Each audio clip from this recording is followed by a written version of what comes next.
Hello learners, welcome to Happy School by IFER. This is me, Rita Fatima. അപ്പം നമ്മൾ ഇന്ന് നോക്കാൻ പോകുന്നത് ലാസ്റ്റ് ക്ലാസ്സിന്റെ കണ്ടിന്യൂഷൻ ആയിട്ടുള്ള മുഗൾ ഡൈനാസ്റ്റി അല്ലെങ്കിൽ മിഡീവൽ ഇന്ത്യ എന്ന് പറഞ്ഞിട്ടുള്ള ഫസ്റ്റ് ചാപ്റ്ററിന്റെ second portion, that is Vijayanagara dynasty അല്ലെങ്കിൽ വിജയനഗര എംപയർ. ഈ ടെമ്പിൾ അറിയില്ലേ? ഇപ്പൊ നമ്മുടെ ഇൻസ്റ്റാഗ്രാമിലൊക്കെ ഇടയ്ക്ക് വെച്ച് ഭയങ്കര ട്രെൻഡിങ് ആയിട്ടുള്ളൊരു പെർട്ടിക്കുലർ ബിൽഡിംഗ് ആയിരുന്നത് this is Virupaksha temple which is situated in Hampi. ഹംപിയിൽ നിൽക്കുന്ന വിരുപക്ഷ ടെമ്പിളിന്റെ ഇമേജ് ആണിത്. എന്താണ് ഇതും അതുപോലെ വിജയനഗര എംപയറും തമ്മിലുള്ള റിലേഷൻ നോക്കാം നമുക്ക്. സോ വിജയനഗര എംപയർ, ഈ എംപയറിന്റെ വേറൊരു നെയിമാണ് ദ സിറ്റി ഓഫ് വിക്ടറി, വിജയങ്ങളുടെ നഗരം അല്ലെങ്കിൽ വിജയനഗരം എന്തും പറയാം നമുക്ക്. എന്തുകൊണ്ടാണ് ഇങ്ങനെ വിജയങ്ങളുടെ നഗരം എന്നുള്ളൊരു പേര് ഈ ഒരു സിറ്റിക്ക് കിട്ടാനുള്ള കാരണം നോക്കാം. Name of both A city and kingdom, അതായത് വിജയനഗര എന്നുള്ളത് ആ ഒരു സിറ്റിയുടെ, അവരുടെ മെയിൻ സിറ്റിയുടെ നെയിമും വിജയനഗര എന്നാണ്. അതുപോലെ തന്നെ ആ കിങ്ഡം നെയിമും എന്താണ്? വിജയനഗര തന്നെയാണ്. അതാണ് ഞാൻ ഇവിടെ കൊടുത്തിട്ടുള്ളത്. സിറ്റിയും അതുപോലെ കിങ്ഡം നെയിമും എന്താണ്? സെയിം ആണ്. നൗ ഈ ഒരു particular city is founded in 1336 CE by a brothers known as Harihara and ബുക്ക. 1336 ബ്രദേഴ്സ് ആയിട്ടുള്ള ഹരിഹര അതുപോലെ ബുക്ക, ഈ രണ്ടു പേരും കൂടി ഒരു പെർട്ടിക്കുലർ വിജയനഗര എംപയർ എന്താക്കുന്നത്? രൂപം കൊണ്ടു. കുറെ കാലങ്ങൾ കുറെ സംഭവങ്ങളിലൂടെ വിജയനഗര കടന്നു പോയി. 1565 ആയപ്പോൾ വിജയനഗര ഡൈനാസ്റ്റി എന്താവാണ്? ഡിക്ലൈൻ ആവാണ് അല്ലെങ്കിൽ ഇല്ലാതെയാവുകയാണ്. നമുക്കറിയാം ഇല്ലാതായിട്ടുള്ള ഡൈനാസ്റ്റികളിൽ പിന്നെ കുറെ വർഷങ്ങൾക്ക് ശേഷം നമ്മൾ എന്താക്കും? ആർക്കിയോളജിസ്റ്റുകളൊക്കെ അതിൽ പണിയെടുത്തിട്ട് പൊന്തിച്ചു കൊണ്ടുവരും. അതുപോലെ 1800 ആയപ്പോൾ ബ്രിട്ടീഷ് ഓഫീസർ ആയിട്ടുള്ള കേണൽ മെക്കൻസി ആണ് ഈ ഒരു ഡൈനാസ്റ്റിയുടെ റൂയിൻസ് ഡിസ്കവർ ചെയ്യുന്നത്. അതായത് ഈ ഒരു കാലഘട്ടം 1336 1565 കാലഘട്ടത്തിൽ ഇത്തരത്തിൽ വിജയനഗര എന്ന് പറഞ്ഞിട്ടുള്ള ഒരു മൈറ്റി ആയിട്ടുള്ള ഡൈനാസ്റ്റി ഉണ്ടായിരുന്നെന്നും അതിന് പറ്റിയുള്ള കാര്യങ്ങളൊക്കെ മുന്നോട്ട് പുറലോകത്തിലേക്ക് കാഴ്ചവെക്കുന്നത് ആരായിരുന്നു? കേണൽ മക്കൻസിയും അദ്ദേഹത്തിന്റെ ടീമും ആയിരുന്നു. നോക്കാം, ഇന്ന് വിജയനഗര എന്ന് പറഞ്ഞ സ്ഥലം നമ്മൾ നെയിംലി ഇല്ല, പകരം നമ്മൾ എന്താണ് പറയുന്നത്? ഹംപി. ഫിലിം കണ്ട ആൾക്കാരാണെങ്കിൽ ഈ സ്ഥലം ഞാൻ കൂടുതൽ എക്സ്പ്ലെയിൻ ചെയ്യേണ്ടി വരില്ല. ആ ഫിലിമിൽ കണ്ട സ്ഥലങ്ങളൊക്കെ തന്നെയാണ് നമ്മൾക്ക് ഇന്ന് നോക്കാനുള്ളത്. നോക്കാം, ഇതൊക്കെയാണ് കിങ്സ് ഓഫ് വിജയനഗര. വിജയനഗര ഡൈനാസ്റ്റിയിൽ ഉള്ളിൽ വേറെയും കുറെ ഡൈനാസ്റ്റികളുണ്ട്. നോക്കാം, Sangama dynasty, Saluva dynasty, Tuluva dynasty, Aravidu dynasty. അതിൽ ഓരോ ഡൈനാസ്റ്റിയുടെയും ഇമ്പോർട്ടൻ്റ് ആയിട്ടുള്ള റൂളേഴ്സ് ആണ് ഇവരൊക്കെ. ഫസ്റ്റ് ഉള്ള ഹരിഹര ബുക്ക നമ്മുടെ കോ ഫൗണ്ടേഴ്സ് അല്ലെങ്കിൽ ഫൗണ്ടേഴ്സ്. പിന്നെ സുലുവയിൽ വരുന്നതാണ് നരസിംഹ സലുവ, തുളുവയിൽ വരുന്നതാണ് വീര നരസിംഹ, കൃഷ്ണദേവരായ, ഇമ്പോർട്ടൻ്റ് വൺ നമുക്ക് കൂടുതൽ പഠിക്കാനുള്ള ആളാണ്. ശേഷം വരുന്ന ആളാണ് തിരുമല വേദിക വൺ. ഇവരൊക്കെയാണ് വിജയനഗരയിൽ വരുന്ന കിങ്സും അവർ ഉൾക്കൊണ്ടിരുന്ന ഡൈനാസ്റ്റികളും. നൗ നേരത്തെ നമ്മൾ പറഞ്ഞ ആള് കൃഷ്ണദേവരായ, ഇതാണ് കേട്ടോ കൃഷ്ണദേവരായ.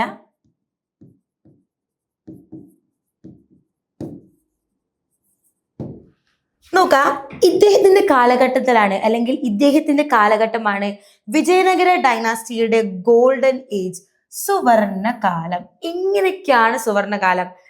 ആക്ച്വലി നമ്മൾ നോക്കിക്കഴിഞ്ഞാൽ എന്തുകൊണ്ട് സുവർണകാല? ഇദ്ദേഹം കൈ വെക്കാത്ത, അതായത് ഇദ്ദേഹം കൈ വെച്ചിട്ട് പൊന്നാക്കാത്ത ഒരു മേഖലയും എന്തായിട്ടില്ല വിജയനഗര ഡൈനാസ്റ്റി ഇല്ലാതില്ല. എല്ലാത്തിലും ആള് കൈ വെച്ചിട്ടുണ്ട്, എല്ലാതും ആള് ഗോൾഡൻ ആക്കിയിട്ടുണ്ട്. നോക്കാം, imperial expansion, first and foremost one, imperial expansion and development, അതായത് സാമ്രാജ്യത്തിന്റെ വികസനം. ഒരു ഡൈനാസ്റ്റിക്ക് ഏറ്റവും കൂടുതൽ വേണ്ടത് സാധനം, അതായത് സാമ്രാജ്യ വികസനം. ഇദ്ദേഹത്തിന്റെ കീഴിലാണ് എന്ത് ഏറ്റവും പ്രൈമിൽ അല്ലെങ്കിൽ പീക്കിലെത്തുന്നത്. പിന്നെ build new forts, palace, temples, ഒരുപാട് അമ്പലങ്ങള് അതുപോലെ പാലസുകള്, ഫോർട്ടുകളൊക്കെ ഇദ്ദേഹം നിർമ്മിച്ചിട്ടുണ്ട്. പിന്നെ അലൗഡ് ഫ്രീഡം ഓഫ് റിലീജിയൻ. ഒരു എംപയർ വലുതാണ് അല്ലെങ്കിൽ ഇതുപോലെ ഫോർട്ടും കാര്യങ്ങളൊക്കെ ഉണ്ടെന്ന് പറഞ്ഞിട്ട് കാര്യമില്ല, അവിടെയുള്ള ആൾക്കാർ തമ്മിൽ ഒരു മാച്ച് ഇല്ലെങ്കിലോ പോയില്ലേ കാര്യം. പക്ഷെ ഇവിടെ അങ്ങനെയല്ല. Here they all had freedom of religion. ഏത് മതത്തിനുമുള്ള എല്ലാവിധ സ്വാതന്ത്ര്യം ആര് നൽകിയിരുന്നു? കൃഷ്ണദേവരായ നൽകിയിരുന്നു. Now ensured equality through strong judicial system. Equality ഉറപ്പുവരുത്താൻ അദ്ദേഹത്തിന് കീഴിൽ എന്തുണ്ടായിരുന്നു? ഒരു സ്ട്രോങ് ആയിട്ടുള്ള ജുഡീഷ്യൽ സിസ്റ്റം, അതായത് നീതിന്യായ വ്യവസ്ഥ വാസ് വെരി സ്ട്രോങ്. നൗ ഇത് മാത്രമാണോ? അല്ല. ഇത് മാത്രം കൊണ്ടൊന്നല്ല ആള് ഗോൾഡൻ ഏജ് എന്നൊക്കെ പറഞ്ഞത്. ഇനിയുണ്ട്. എന്തൊക്കെയാണത്? നോക്കാം. Remarkable progress in art, literature and culture.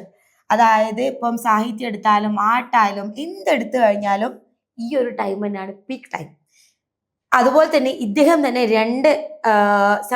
രണ്ട് പുസ്തകങ്ങൾക്ക് അല്ലെങ്കിൽ പുസ്തകങ്ങൾ എഴുതിയിട്ടുണ്ട്. അതിലൊന്നാണ് this one, that is അമുക്തമാല്യത.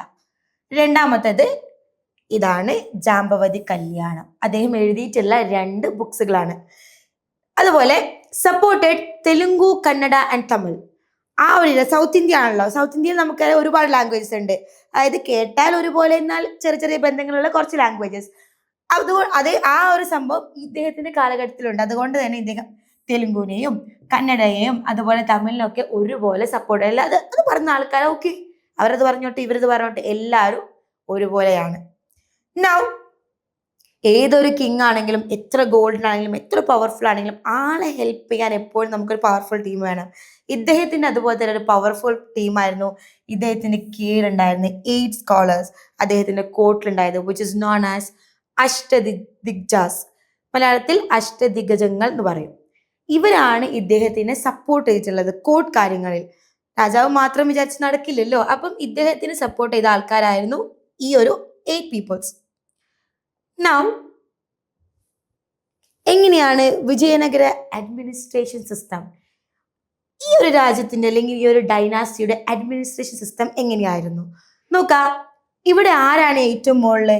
King. അത് അഡ്മിനിസ്ട്രേഷൻ എടുക്കുമ്പം കിങ് ആണ് ഏറ്റവും ടോപ്പിൽ വരുന്നത്. അതുപോലെ തന്നെ എയ്ഡഡ് ബൈ ക്യാബിനറ്റ്, മന്ത്രിസഭ. ഒരു മന്ത്രിസഭ എന്തായിരുന്നു? ഈ ഒരു രാജാവിന്റെ കീഴിൽ രാജാവിനെ എയ്ഡ് ചെയ്യാൻ, ഹെൽപ്പ് ചെയ്യാൻ അല്ലെങ്കിൽ സഹായിക്കാൻ ഉണ്ടായിരുന്നു. ശേഷം king had powers to demote and punish ministers. ആളെ ഹെൽപ്പ് ചെയ്യാനുള്ള ക്യാബിനറ്റ് മെമ്പേഴ്സ് ഒക്കെ ആണെങ്കിലും കിങ്ങിനാണ് ഏത് പവർ ഉള്ളത്? ഇവരെ ഡിമോട്ട് ചെയ്യാനും പണിഷ് ചെയ്യാനും. എന്തെങ്കിലും ചെയ്തു കഴിഞ്ഞാൽ അവർക്ക് പണിഷ്മെന്റ് കൊടുക്കാനും അതുപോലെ ഡിമോട്ട് ചെയ്യാൻ, ഒഴിവാക്കാനൊക്കെ ഉള്ള പവർ ആൾക്കുണ്ട്, കിങ്ങിനുണ്ട്.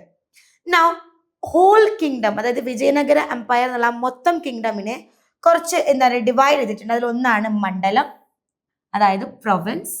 രണ്ടാമത്തേത് നാട്, ദാറ്റ് ഇസ് ഡിസ്ട്രിക്ട്. പിന്നെ വരുന്നത് സ്ഥല, ദാറ്റ് ഇസ് സബ് ഡിസ്ട്രിക്ട്. പിന്നെ വരുന്നത് ഗ്രാമ, ദാറ്റ് ഇസ് വില്ലേജ്. അപ്പോൾ ഈ ഡിവിഷൻസ് നോക്കാം. മണ്ഡലം, അതുപോലെ തന്നെ നാട്, സ്ഥല, ഗ്രാമ, 4 ഡിവിഷൻ. മൊത്തം അഡ്മിനിസ്ട്രേഷൻ അല്ലെങ്കിൽ മൊത്തം ഡൈനാസ്റ്റിയെ 4ആയി ഡിവൈഡ് ചെയ്തു. ഇനി ഇവിടെ എന്താണ്? ഓരോ ഭാഗങ്ങൾ, അതായത് നാടാവട്ടെ ഡിസ്ട്രിക്റ്റ് ആവട്ടെ എന്തെടുത്താലും അവിടെയൊക്കെ എന്തുണ്ട്? കോർട്ടുകളുണ്ട്, ജസ്റ്റിസ് ഉറപ്പുവരുത്താൻ വേണ്ടിയിട്ട്. അതുപോലെ തന്നെ അപ്പീലേറ്റ് അതോറിറ്റി, അതായത് അപ്പീൽ അധികാരം എവിടെയാണ്? കിങ്ങിനാണ്. അൾട്ടിമേറ്റ്ലി കിങ് തന്നെയാണ് എന്ത് ഇവിടെ ശരിക്കും കിങ്. നോക്കാം. വില്ലേജ് കോർട്ട്, ഗ്രാമ കോടതികൾ, അതായത് താഴേക്കടിയുള്ള പ്രശ്നങ്ങളൊക്കെ സോൾവ് ചെയ്യാനും അതൊക്കെ ഡീൽ ചെയ്യാനും വേണ്ടി എന്തുണ്ട്? ഗ്രാമ കോടതികളും വിജയനഗര എംപയറിൽ അല്ലെങ്കിൽ വിജയനഗര ഡൈനാസ്റ്റിയിൽ ഉണ്ടായിരുന്നു. ഇനി നോക്കാം നായകാസ് ആൻഡ് അമരനായകാസ്. ആക്ച്വലി ഈ നായകാസ് ആൻഡ് അമരനായകാസ് എന്ന് പറയുന്നത് ഇവരുടെ സിസ്റ്റം ഓഫ് ലാൻഡ് ഗ്രാന്റ്, അതുപോലെ തന്നെ മിലിറ്ററി സർവീസ്.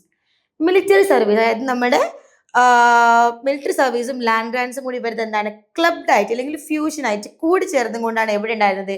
വിജയനഗര എംപയറിൽ അല്ലെങ്കിൽ വിജയനഗര ഡൈനാസ്റ്റിയിൽ ഉണ്ടായിരുന്നത്. നോക്കാം. അമരനായകാസ്, ഈ അമരനായകാസ് എന്ന് പറയുന്ന ആരാണ്? മിലിറ്ററി കമാൻഡേഴ്സ് ആണ്, വിജയനഗര എംപയറിന്റെ മിലിറ്ററി കമാൻഡേഴ്സ്.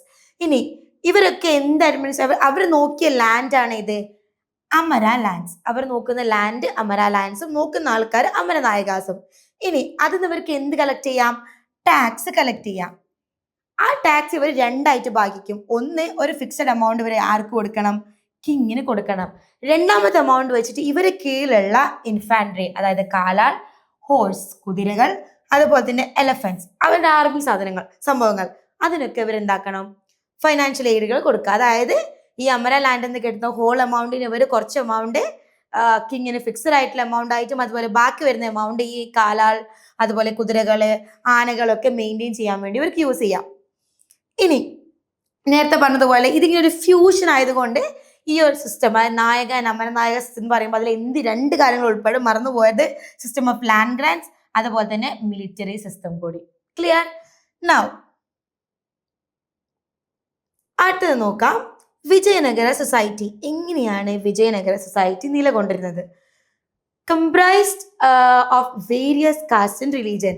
എല്ലാ റിലീജിയനും ഒരുപോലെ ഇമ്പോർട്ടൻറ്റ് കൊടുത്തിട്ടുണ്ടെന്ന് പറയണമെങ്കിൽ അവിടെ എന്തുണ്ടാവണം? ഒന്നിൽ കൂടുതൽ റിലീജിയൻ ഉണ്ടാവണം. അതുപോലെ തന്നെ ഇവിടെ എന്തുണ്ട്? ഒന്നിൽ കൂടുതൽ റിലീജിയനുകളും ഒരുപാട് കാസ്റ്റുകളും ഉണ്ട്. നൗ അങ്ങനെയൊക്കെ ആണെങ്കിലും Brahmins the dominant group received and land revenue from temples and led rituals. Brahmans ആണ് ഇവിടെ ഏറ്റവും മുകളിൽ നിൽക്കുന്ന ആൾക്കാർ. കാസ്റ്റുകൾ നോക്കുമ്പം അവർക്ക് എന്ത് കിട്ടിയിരുന്നു? ലാൻഡ് റവന്യൂ കിട്ടിയിരുന്നു. എവിടെ നിന്നൊക്കെ? ടെമ്പിൾസ് നിന്നും, അമ്പലങ്ങളിൽ നിന്നും. അതുപോലെ തന്നെ ഇവർ തന്നെയാണ് എന്ത് നടത്തിയിരുന്നത്? ഈ ഹോമങ്ങൾ, അങ്ങനത്തെ റിച്വൽ കാര്യങ്ങളൊക്കെ നടത്തിയിരുന്നത് ബ്രാഹ്മൺസിന്. അപ്പൊ ബ്രാഹ്മൺസിന് എന്തുണ്ട്? മറ്റുള്ള കാസ്റ്റുകളിൽ നിന്നും കുറച്ചും കൂടി ഒരു ഇമ്പോർട്ടൻസ് ഉണ്ട്. ഇനി അതിൽ engaged in agriculture, trade, handicrafts. ഇതൊക്കെയായിരുന്നു അവരുടെ വരുമാന മാർഗങ്ങൾ. അഗ്രികൾച്ചർ, കൃഷി, ട്രേഡ്, വ്യാപാരം, ഹാൻഡിക്രാഫ്റ്റ്സ്, കരകൗശലങ്ങളൊക്കെ. നൗ മറ്റുള്ള ഡൈനാസ്റ്റികളിൽ നിന്നും വ്യത്യസ്തപ്പെട്ടിട്ട്, അല്ലെങ്കിൽ അതിലും ഉണ്ട് പക്ഷെ ഇതിലും ഉണ്ട് എന്ന് പറയുന്ന ഒരു important aspect woman. Woman were employed in royal palace accounts and garden decoration. അതായത് നമ്മൾ ഈ പൂന്തോട്ടങ്ങളൊക്കെ ഡെക്കറേറ്റ് ചെയ്യുന്ന കാര്യങ്ങളിലും അതുപോലെ തന്നെ റോയൽ പാലസിന്റെ അക്കൗണ്ട്സ്, കണക്കുകൾ നോക്കുന്നതിലൊക്കെ ആരുണ്ടായിരുന്നു? വുമൺ ഉണ്ടായിരുന്നു. പിന്നെ പോളിഗമി. അവിടെ ഉണ്ടായിരുന്ന 3 സംഭവങ്ങളാണ് ഇതൊക്കെ. പോളിഗമി, ചൈൽഡ് മാരേജ്, അതുപോലെ സതി. അതായത് ബഹുഭാര്യത്വം, ഒരാൾക്ക് ഒന്നിൽ കൂടുതൽ ഭാര്യമാരുണ്ടാവുന്നത് ഓക്കെ ആയിരുന്നു. ചൈൽഡ് മാരേജ്, വളരെ കുഞ്ഞായിരിക്കും തന്നെ കല്യാണം കഴിഞ്ഞു പോകുന്ന ഒരു സിസ്റ്റം. സതി, അതായത് ഭർത്താവ് മരിച്ചാൽ ഭാര്യ ചിതയിൽ ചാടുന്ന ആ ഒരു റിച്വൽ. ഇതൊക്കെ എന്താണ്? ഇവിടെ ഭയങ്കരമായിട്ട് നിലകൊണ്ടിരുന്നു. എവിടെ? നമ്മുടെ വിജയനഗര സൊസൈറ്റി. നോക്കാം, ഇവിടെ എക്കോണമി നോക്കുകയാണെങ്കിൽ നേരത്തെ പറഞ്ഞതുപോലെ എന്താണ് ഡോമിനന്റ് ആയിട്ടുള്ള ഒക്കുപേഷൻ എന്ന് പറഞ്ഞാൽ അഗ്രികൾച്ചർ തന്നെയാണ്. ദാറ്റ് ഈസ് കൃഷി. പിന്നെ അത് കൂടാതെ ഇവർക്ക് എന്തുണ്ട്? അഗ്രികൾച്ചർ ഇമ്പോർട്ടൻ്റ്, അല്ലെങ്കിൽ അഗ്രികൾച്ചർ മെയിൻ ആയതുകൊണ്ട് ഇറിഗേഷന് വേണ്ടി ഇവർക്ക് കെനാൽസ് അല്ലെങ്കിൽ ഇറിഗേഷൻ സിസ്റ്റങ്ങളൊക്കെ ഉണ്ടായിരുന്നു. അത് മെയിൻ സംഭവങ്ങൾ, അതായത് മെയിൻ ആയിട്ടുള്ള എല്ലാ ഇറിഗേഷൻ സംഭവങ്ങളും ബിൽഡ് ചെയ്തിട്ടുള്ളത് എവിടെയാണ്? കമലാപുരം ലേക്കിലാണ്. അതുപോലെ തന്നെ ഇവരുടെ കനാലുകളാണ് പറയുന്നത് ഹിരിയ കനാൽ, അത് which is constructed across Tungabhadra river. Tungabhadra റിവറിന്റെ മുകളിൽ ഇവരുടെ ഈ ഹരിയ കനാലും എന്താണ്? ഈ ഒരു ഇറിഗേഷന് വേണ്ടി നിർമ്മിച്ചിട്ടുള്ള കനാലാണ്. പിന്നെ ലാൻഡ് ടാക്സ്, പ്രൊഡക്ടിവിറ്റിക്ക് അനുസരിച്ച് ഓരോ ലാൻഡിൽ നിന്നും കിട്ടുന്ന വിളവിനനുസരിച്ച് ഇവർക്ക് എന്തുണ്ടായിരുന്നു? ലാൻഡ് ടാക്സ് ഉണ്ടായിരുന്നു.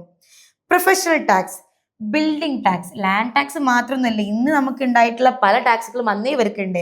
പ്രൊഫഷണൽ ടാക്സ്, ബിൽഡിംഗ് ടാക്സ്, കെട്ടിട നികുതി, അതുപോലെ തന്നെ ലൈസൻസ് ഫീസ്, ഫൈൻസ് എന്നൊക്കെ പറഞ്ഞിട്ട് ഒരു സ്ട്രക്ചേർഡ് ആയിട്ടുള്ള, അല്ലെങ്കിൽ കുറച്ചും കൂടിയും മുമ്പോട്ട് ചിന്തിച്ചിട്ടുള്ള ഒരു ടൈപ്പ് ഓഫ് എക്കോണമി ആർക്കുണ്ടായിരുന്നു? വിജയനഗരയ്ക്ക് ഉണ്ടായിരുന്നു. നോക്കാം അടുത്തത്, ട്രേഡ് ആൻഡ് കൊമേഴ്സ്. നമ്മൾ പറഞ്ഞു അഗ്രികൾച്ചർ മാത്രമല്ല ട്രേഡും കൊമേഴ്സും ഒക്കെ അവിടെ ഉണ്ടെന്ന്. അങ്ങനെയാണെങ്കിൽ ഏതായിരുന്നു അവരുടെ മേജർ ട്രേഡിംഗ് ഹബ്? ഓഫ്കോഴ്സ് അത് ഏത് തന്നെയാണ്? വിജയനഗര, അല്ലെങ്കിൽ ഇന്ന് നമ്മൾ ഹംപി എന്ന് പറയുന്ന സ്ഥലം തന്നെയായിരുന്നു എന്ത്? ഇവരുടെ അന്നത്തെ ഏറ്റവും ഇമ്പോർട്ടൻറ്റ് ട്രേഡിംഗ് ഹബ്, പ്രധാന വ്യാപാര കേന്ദ്രം. അതുപോലെ തന്നെ എല്ലാ രാജാക്കന്മാരും എന്തിനെ സപ്പോർട്ട് ചെയ്തിരുന്നു? ഫോറിൻ ട്രേഡ്, വിദേശ വ്യാപാരം. നമ്മുടെ ട്രേഡ് നമ്മൾക്ക് ഇവിടെ മാത്രമല്ല വിദേശത്തേക്കും അല്ലെങ്കിൽ നമ്മുടെ പ്രൊഡക്ട്സ് ഒക്കെ അവിടെയും എത്തണം എന്നുള്ള ചിന്ത എല്ലാ രാജാക്കന്മാർക്കും ഒരുപോലെ ഉണ്ടായിരുന്നു. ഇനി ഹോഴ്സ് ട്രേഡ്, അവിടുത്തെ വേറൊരു പെക്യുലാരിറ്റിയാണ് കുതിര വ്യാപാരം. ആ കാലഘട്ടത്തിലൊക്കെ നമ്മുടെ യുദ്ധങ്ങൾക്ക് വേണ്ടി കുതിരകളെ ഒരുപാട് യൂസ് ചെയ്തതിനെ കൊണ്ട് തന്നെ അതിനവിടെ വളരെ ഇമ്പോർട്ടൻ്റ് ആയിരുന്നു. അത് നടത്തിയിരുന്നത് എവിടെ നിന്നൊക്കെയാണ്? അറേബ്യയിൽ നിന്നും സെൻട്രൽ ഏഷ്യയിൽ നിന്നുമാണ്. കൂടാതെ അവിടെ ലോക്കൽ ആയിട്ടുള്ള ട്രേഡേഴ്സും ഉണ്ട്. അവർ പറയുന്ന പേരാണ് എന്ത്? കുതിരച്ചെട്ടിമാർ, കുതിരയെ വിൽക്കുന്ന ആൾക്കാർ. ഇനി ഇങ്ങനെയൊക്കെ ഇൻകം, അത് അഗ്രികൾച്ചറിന്റെ ട്രേഡും എല്ലാം കാര്യങ്ങളും ഉള്ളതിനെ കൊണ്ട് തന്നെ ഇവരുടെ ഇൻകം, അതായത് പെർട്ടിക്കുലർലി ഫ്രം ട്രേഡ് എന്താണ്? നേഷൻസിന്റെ എക്കോണമി, അതായത് മൊത്തമുള്ള എക്കോണമിനെ കൂടുതൽ സ്ട്രെങ്ത് ചെയ്തത് ഏതാണ്? ഇവരെ ഈ ട്രേഡിൽ നിന്നുള്ള ഇൻകം തന്നെയാണ്. നൗ നോക്കാം, ഏതാണ് ഈ പിറകിൽ കാണുന്ന ഈ ഒരു പിക്ചർ? ക്ലിയർ ആവുന്നുണ്ടോ എന്ന് അറിയില്ല, പക്ഷെ this is the famous Vitthala temple. Virupaksha പോലെ തന്നെ ഇമ്പോർട്ടൻ്റ് ആയിട്ടുള്ള ടെമ്പിൾ ആണ് ബിതാല. നോക്കാം, ഈ ഒരു കാലഘട്ടത്തിൽ കൾച്ചറൽ ലൈഫ് നോക്കുകയാണെങ്കിൽ schools were established for studying Vedas and Shastra. ശാസ്ത്രങ്ങളും വേദങ്ങളും പഠിക്കുന്ന സ്കൂളുകൾ ഇവരെ എസ്റ്റാബ്ലിഷ് ചെയ്തിട്ടുണ്ട്. അതുപോലെ തന്നെ ഒരു ഡ്രവീഡിയൻ സ്റ്റൈൽ ഓഫ് സ്കൾപ്ചർ, നമ്മൾ ഇവരെ ഒക്കെ നോക്കിക്കഴിഞ്ഞാൽ നമുക്ക് കാണാൻ പറ്റും. അതൊക്കെ എന്താണ്, ഒരു ഡ്രവീഡിയൻ സ്റ്റൈലാണ്. അതാണ് നമ്മൾ ഈ പറഞ്ഞ ഈ പോയിന്റ്.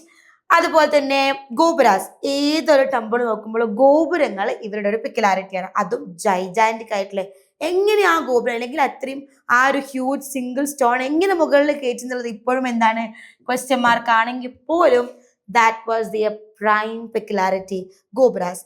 പിന്നെ തെലുങ്കു ലിറ്ററേച്ചർ ഈ ഒരു കാലഘട്ടത്തിൽ ആണ് എന്ത്, ഈ ഒരു വിജയനഗര ടൈമിലാണ് തെലുങ്കു ലിറ്ററേച്ചർ ഇത്രത്തോളം ഫ്ലറിഷ്ഡ് ആവുന്നത്, ഇത്രത്തോളം ഫേമസ് ആവുന്നത്.